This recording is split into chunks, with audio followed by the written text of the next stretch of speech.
தமிழ் சொந்தங்களுக்கு வணக்கம். அணுகுண்டா வெடிக்க போகுது.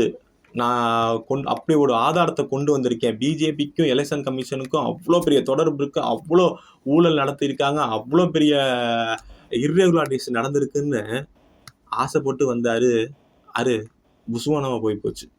யாரு வேற யாரும் இல்லைங்க, நம்ம வாய்ச்சொல் வீரர். தொடர்ந்து கோர்ட்ல கொட்டு வாங்கிட்டு மன்னிப்பு கேட்டுட்டு இருக்கிற எதிர்கட்சி தலைவர் திரு ராகுல் காந்தி அவர்கள் தான். நமக்கு தெரியும், அவர் எப்பவுமே எதையாவது ஒரு சும்மா போற போக்குல தான் சொல்லுவாரு, ஆதாரமா பேச மாட்டாரு அப்படிங்கிறது தெரியும். ஏன்னா இப்ப எடுத்திருக்கிற விஷயம் எலெக்ஷன் கமிஷன் இதை இப்பதான் எடுத்திருக்காருன்னு பார்த்தா, இதுக்கு முன்னாடி கான்ஸ்டியூஷன் பாடிஸ் எல்லாமே அவர் கேள்விக்குறியாகியிருக்காரு. சுப்ரீம் கோர்ட்டை கேள்விக்குறியாக்கினாரு, இடியை பற்றி பேசினாரு, சிபிஐ பற்றி பேசினாரு, அப்புறம் மீடியா பற்றி பேசினாரு. இப்போ எலெக்ஷன் கமிஷனை கையில் எடுத்துட்டாரு. ஏன்னா இது எல்லாத்துலேயுமே அவர் தோல்வி அடைஞ்சிட்டார்ல. பெகாசஸ்லாம் கொட்டு வாங்கினாரு, எல்லாத்துலேயும் கொட்டு வாங்கவும் இப்போ வேற வழி இல்லை. எதை எடுப்போம் அப்படின்னோடனே எலெக்ஷன் கமிஷனை எடுப்போம். ஏன் எடுப்போம் அப்படின்னா, தொடர்ந்து தோல்வி விட்டுட்டே இருக்கோங்க, எப்படிங்க அது பிஜேபி எப்படிங்க அப்படி ஜெயிச்சுட்டே இருக்கும் அப்படின்னு சொல்லிட்டு இதை கையில் எடுப்போம் அப்படின்னு சொல்லி எடுத்திருக்காங்க. ஆனால் ஒரே ஒரு அட்வைஸ் ராகுல் காந்தி அவர்களுக்கு சொல்கிறேன். பிஜேபி தரப்புலேருந்து உங்களை ஒரு வார்த்தை சொல்லி கூப்பிடுவாங்க, அதற்கு இன்னும் வலு சேர்க்கிற மாதிரி கூட்டாளிகளை நீங்கள் வச்சிருக்கீங்க. ஏன்னா எந்த ஒரு ஆதாரமும் இல்லாமல் இப்படி ஒரு வெளியீடு ஆட்டோ பாமை எடுத்து வரேன்னு சொல்லிட்டு புஷ்வானமானா இன்னும் அது வலு சேர்க்கிற மாதிரி ஆகும். தயவு செஞ்சு உங்களுக்கு இந்த மாதிரி ஆதாரங்கள் எடுத்து கொடுக்குற கூட்டாளியை கழட்டி விட்டுட்டா, இப்ப எதிர்கட்சி தலைவரா இருக்கீங்கல்ல, இன்னும் ஒரு 10 வருஷம் 15 வருஷம் ஆனா ஒரு பிரதமரா வர்றதுக்கான ஒரு வாய்ப்புகள் இருக்கு அப்படிங்கிறது அடியனோட ஒரு சின்ன அட்வைஸ். சரி, இப்ப அவர் கேட்டிருக்காருல எலெக்ஷன் கமிஷனை பத்தி எவ்வளவோ பெரிய கேள்விகள்லாம் கேட்டிருக்காரு. அது ஒரு குறிப்பிட்ட ஒரு 7-8 எடுத்து நமக்கே பதில் தெரியுது. அவர் கேட்கிற கேள்விலாம் ஏதாவது ஒரு முகாந்திரம் இருக்கா இல்லையா அப்படின்னு சொல்லிட்டு அதை ஒவ்வொன்றா பார்ப்போமா. அவர் கேட்ட கேள்விகளை நம்ம ஒவ்வொன்றா பார்ப்போம். ஃபர்ஸ்ட் அவர் என்ன சொல்றாருன்னா, நேரோ விக்டரியில தான் எல்லாரும் ஜெயிக்கிறாங்க, அதாவது ஓட்டு வித்தியாசம் பார்த்தீங்கன்னா கம்மியாக தான் இருக்கு அப்படின்னு. 2004 40 எம்பிகள், குறிப்பாக காங்கிரஸ்ல ஏகப்பட்ட எம்பிகள் 10,000க்கும் கீழே ஜெயிச்சிருக்காங்க.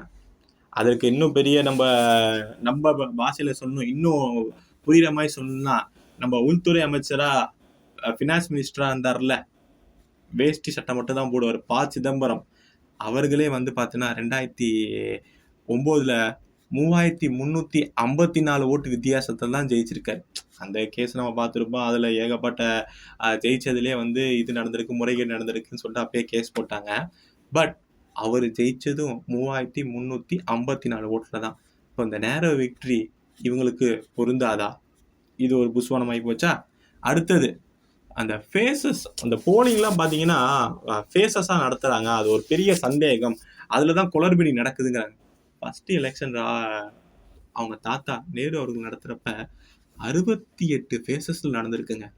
சரி, இவங்க அப்படியே ஒட்டுக்கா நடத்திட்டாங்களா அப்படின்னு பார்த்தா 2004 காங்கிரஸ் வின் பண்ணது 7 ஃபேஸஸாக நடந்ததில் தான் காங்கிரஸே வின் பண்ணியிருக்கு. அப்போ என்ன சொல்ல போகிறாரு, அந்த ஃபேஸஸுங்கிறது பண்டிகைகள், டிரான்ஸ்போர்ட்டு, சூழ்நிலையை வச்சு தான் அதுவே எலெக்ஷன் கமிஷன் முடிவெடுக்கும். அதை கூட புரிஞ்சுக்காம இப்படி சொல்கிறாரு. அடுத்தது எக்ஸிட் போல்லாம் எல்லாமே பொய்யா ஆகுது, ஃப்ராட் ஆகுதுன்னு. எக்ஸிட் போலுங்கிறது ஒரு குறிப்பிட்ட மக்கள்கிட்ட தான் கேட்பாங்க, அந்த மக்கள் சொல்றதை வச்சு தான் போடுவாங்க. இதை ஒரு காரணமாக எடுத்துகிட்டு வராங்களே, விடுங்க. ஆம் ஆத்மி இத்தனை சீட்டு தான் ஜெயிக்கும், 40 சீட்டு தான் ஜெயிக்குனாங்க, ஆனால் அவங்க பயங்கரமாக ஸ்வீப் எடுத்தாங்க.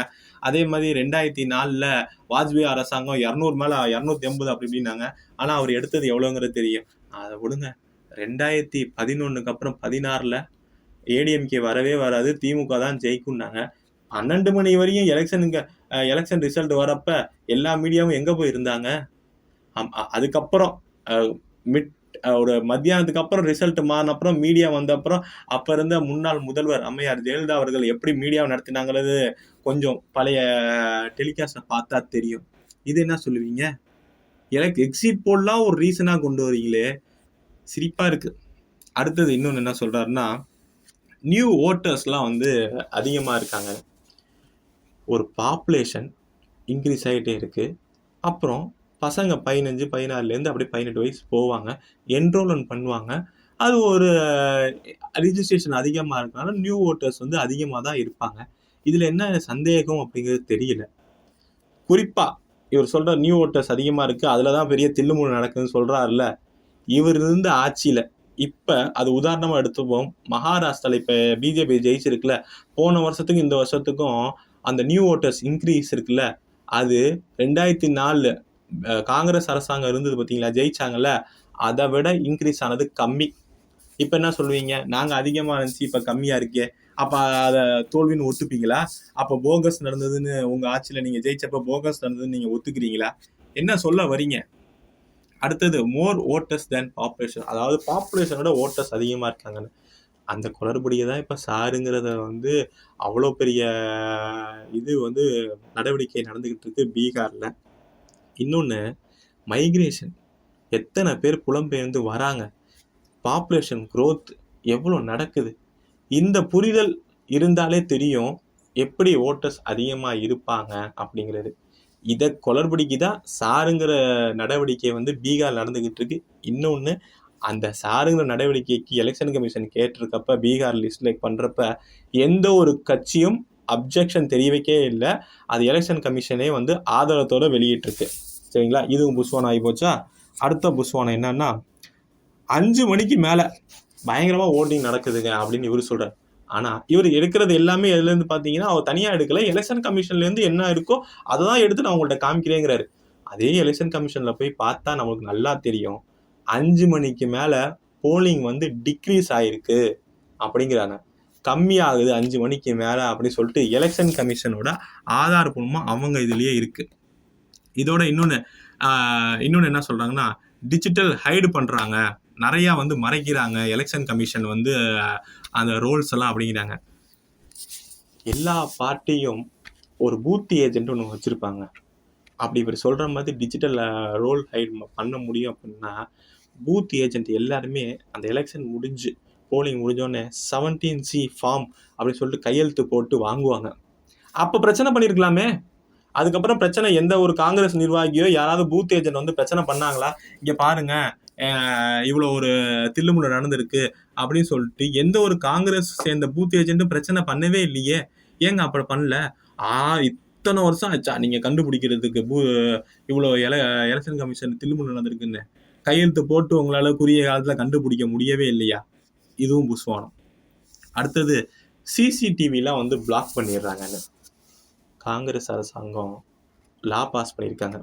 எங்கெல்லாம் பிரச்சனைக்குரியான இடம் இருக்கோ அங்கே சிசிடிவி அசஸை கம்மி பண்ணுங்க. ஏன்னா ஓட்டர்ஸோட ப்ரைவேசி வேணும், அவங்களோட ஒரு பயம் இல்லாமல் ஓட்டர்ஸ் இருக்கணும் அப்படின்னு சொல்லிட்டு காங்கிரஸே வந்து லா ஃபார்ம் பாஸ் பண்ணியிருக்கீங்க. நீங்கள் இதை சொல்லலாமா? கொஞ்சம் நீங்களே உங்கள் முதுகை பார்த்துக்கங்க. அடுத்தது இன்னொன்று என்னென்னா, கர்நாடகாவில் ஓட்டர்ஸ், அதுதான் இங்கே பெரிய நல்ல ஒரு காமெடி நடந்திருக்கு. கர்நாடகாவில் ஓட்டர்ஸ் அந்த இது வந்து தில்லுமுள்ளு நிறைய நடந்திருக்கு. இப்போ சொன்ன பார்த்தீங்களா முன்னாடி, அவரை வந்து பிஜேபிக்காரங்க ஒரு இதை சொல்லி கூப்பிடுவாங்கன்னு.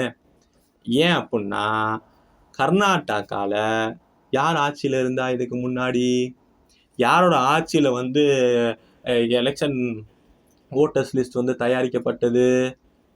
காங்கிரஸ் தானே. அதுவும் மக்கள் சொல்ல, பிஜேபி சொல்லுங்க. அவங்க கட்சியில் மினிஸ்டராக இருக்கார்ல, அவர் ஒருத்தர் இதை சொல்லிவிட்டார். ஏங்க என்னங்க, நம்ம ஆட்சியில் இருக்கிறப்ப தான் வந்து ஓட்டர்ஸ் லிஸ்ட்டே எடுத்தாங்க, சீர்திருத்தம் பண்ணோம், இதெல்லாம் வந்து குற்றச்சாட்டெல்லாம் எடுத்துக்க முடியாதுன்னு சொன்னதுக்கு அவரை இன்னைக்கு கார்பரேஷன் மினிஸ்டர்லேருந்து தூங்கி விட்டாங்க. அவர் சித்தராமையா சப்போர்ட் வேறையாமா பாவம். அவர் எப்படி ராகுல் காந்தியே போய் சொல்லிட்டாரு, ஒன்றும் இல்லை, கண்ணாடி எடுத்து காமிச்சிருக்காரு, ஐயா இந்த பார்த்துக்கங்க ஐயா உங்கள் முகத்தை, நம்ம ஆட்சியில் தான் அந்த ஓட்டர்ஸ் லிஸ்டே தயாரிக்கப்பட்டுச்சு கர்நாடகாவில், நம்மளே இப்படி சொல்லலாமா ஐயா, இது தெரிஞ்சுதான் சொல்றீங்களா தெரியாமல் சொல்றீங்களா ஐயான்னு சொல்லிட்டு கண்ணாடியை காமிச்சதுக்கு அவரை இன்னைக்கு பதவியிலேருந்து நீக்கிட்டாங்க. இப்படிப்பட்ட ராகுல் காந்தி தான் எப்படியே இது வந்து அவங்க குணத்திலே இருக்குல்ல, சர்வாதிக குணம். ஏன்னா அவங்க எமர்ஜென்சியை இம்ப்ளிமெண்ட் பண்ணது யாரு, அவங்க பார்ட்டி தானே. இப்படி பேசுற ராகுல் காந்தி தான் எலெக்ஷன் கமிஷனை கேள்வி கேட்கிறாராம். கட்சிக்குள்ள கேள்வி கேட்டா ரிசைன் பண்றதும், ஆபரேஷன் சிந்தூரை பத்தி நாட்டுக்காக, கட்சியை பத்தி கூட பேசல, நாட்டுக்காக பேசுற சசி தரூர்ல சைலண்ட் பண்ற ராகுல் காந்தி அவர்கள் வந்து கேள்வி கேட்கறதுக்கு முன்னாடி அவர் முதுக பார்த்துக்கங்க. முக்கியமா நம்ம பார்க்கணும், அவர் சொன்னார் அந்த ஓட்டர்ஸ் இதெல்லாம் வந்து அதிகமா இருக்கு, நிறைய குளறுபடி இருக்குன்னு. அவங்க சொல்றாங்கல்ல இந்த மேல்காம்னு, அங்க எவ்வளவு இன்க்ரீஸ் ஆயிருக்கு தெரியுமாங்க? 40% மேலே ஓட்டர்ஸ் இன்க்ரீஸ் ஆயிருக்காங்க. அதெல்லாம் வந்து காங்கிரஸோட கோட்டைன்னு சொல்லுவாங்க. அப்போ அதுக்கு என்ன சொல்ல போறாரு? இங்கே வருவோம். வயநாட்டில் இவர் ஜெயிச்சார்ல, அதில் 92,087 டவுட்ஃபுல் ஓட்டர்ஸ் இருந்திருக்காங்க. அதில் யார் வெற்றி பெற்றா? இதுக்கு என்ன சொல்ல போறாரு? இதெல்லாம் காங்கிரஸோட கோட்டையில் இந்த அளவுக்கு நடந்திருக்கு. இதுக்கு என்ன பதில் சொல்ல போறாரு? தப்பி எம்பி பதவியில் இருக்கீங்க, தயவு செஞ்சு அதை காப்பாற்றிக்கோங்க. மீண்டும் டிஃபமேஷன் கேஸ் வாங்கி பதவி பறி போகாமல் பார்த்துக்கோங்க. இன்னொன்று அவர் குற்றச்சாட்டு சொல்கிறார். இப்போ பார்த்துருப்போம், எலெக்ஷன் கமிஷனை வந்து அவர் வந்து முற்றுகையிட போகிற கைது பண்ணிட்டாங்க, அது பண்ணிட்டாங்கன்னு சொல்லிட்டு எலெக்ஷன் கமிஷன் மேலே அவ்வளோ குற்றச்சாட்டு சொல்கிறார். எலெக்ஷன் கமிஷன் போலீஸ் வந்து ஒன்று தான் சொல்கிறாங்க, 30 MP வாங்க, போய் பாருங்கள், எந்த தடையும் இல்லைன்னு. 300 பேர் எப்படிங்க வருவீங்க, அது அன்லாஃபுல் அப்படின்னு சொல்லிட்டு போலீஸ் சொல்கிறாங்க. நாங்களாம் இல்லை, 30 இல்லை 300 பேர் வருவோம் அப்படின்னு சொல்கிறதுனால தான் அந்த கைது நடவடிக்கை எடுக்கப்பட்டிருக்கு. அங்கே ஒரு பெரிய சலசலப்பே ஏற்பட்டிருக்கு. எலெக்ஷன் கமிஷன் கேட்குறது ஒன்றே ஒன்று, நீங்கள் எந்த குற்றச்சாட்டு சொன்னாலுமே கையெழுத்து எடுத்து கொடுங்க, எங்களுக்கு சைன் பண்ணி எழுத்துப்பூர்வமாக கொடுங்க அப்படிங்கிற. அந்த கொடுக்கறதுல என்ன பயம்? சரி, எலெக்ஷன் கமிஷன் மோடி அவர்கள் சொல்லி தான் கேட்குதா? இல்லைங்க, உங்கள் காங்கிரஸ் நேரு அவர்கள் போட்ட சட்டம் ஏதாவது ஒரு டவுட்ஃபுல் இருக்குது எலெக்ஷன் ப்ராசஸில் எலெக்ஷன் கமிஷன் மேலே அப்படின்னா எழுத்துப்பூர்வமாக கொடுங்கன்னு போட்ட சட்டம் தான் அவங்க எலெக்ஷன் கமிஷன் கேட்குது. அவ்வளோ நீங்கள் தான் வீரமான ஆளாச்சே, கொடுத்து பாருங்க. பயம். ஏன்னா இப்பயே நம்ம மேலே 20 டிஃபமேஷன் கேஸ் மேலே இருக்குது. ஒவ்வொரு மாநிலமாக போய் மன்னிப்பு கேட்டுட்டு வந்துக்கிட்டு இருக்கோம். இதையும் கொடுத்த அப்புறம் ஒவ்வொரு டிஸ்ட்ரிக்டாக போய் மன்னிப்பு கேட்க வச்சுருவாங்களோங்கிற பயத்தில் தானே இந்த மாதிரி பண்ணுறீங்க. தயவு செஞ்சு சொல்கிறேன், மீண்டும் சொல்கிறேன், உங்களுக்கு பின்னாடி இருக்கிற யாரோ ஒருத்தங்க தவறான வழிகாட்டுதலில் மீண்டும் மீண்டும் தவறான பாதையில் காங்கிரஸ் போய்கொண்டிருக்கு. குறிப்பாக ராகுல் காந்தி அவர்கள் திருத்துக்கிட்டீங்கன்னா இப்போ இருக்கிற MP பதவி தப்பிச்சு போகும். மீண்டும் உங்களுக்கு ஒரு நல்ல எதிர்காலம் இருக்கும். இல்லை நான் இப்படியே தான் இருப்பேன், பிஜேபி சொல்கிற அந்த வார்த்தையில் அப்படியே தான் இருப்பேன்னா கடவுளால் கூட காப்பாற்ற முடியாது. இதுக்கு முன்னாடி முடிக்கிறதுக்கு முன்னாடி இதுக்கு சப்போர்ட்டாக வர திமுக அரசாங்கம் நீங்கள் கொஞ்சம் பார்த்துக்கங்க. இங்கே ஓட்டர்ஸ் போகஸ் நடந்துச்சுன்னா எப்படி வெற்றி பெற்றது, அப்போ இங்கேயும் போகஸ் நடந்திருக்கா அப்படின்னு எப்படி அமைச்சர் சொன்னார்ல, கர்நாடக அமைச்சர் எப்படி ராகுல் காந்தி அவர்கள் முதுக காமிச்சாரோ அதே மாதிரி நீங்களும் கொஞ்சம் யோசிச்சு பேசினா உங்களுக்கும் நல்லது. நன்றி, வணக்கம்.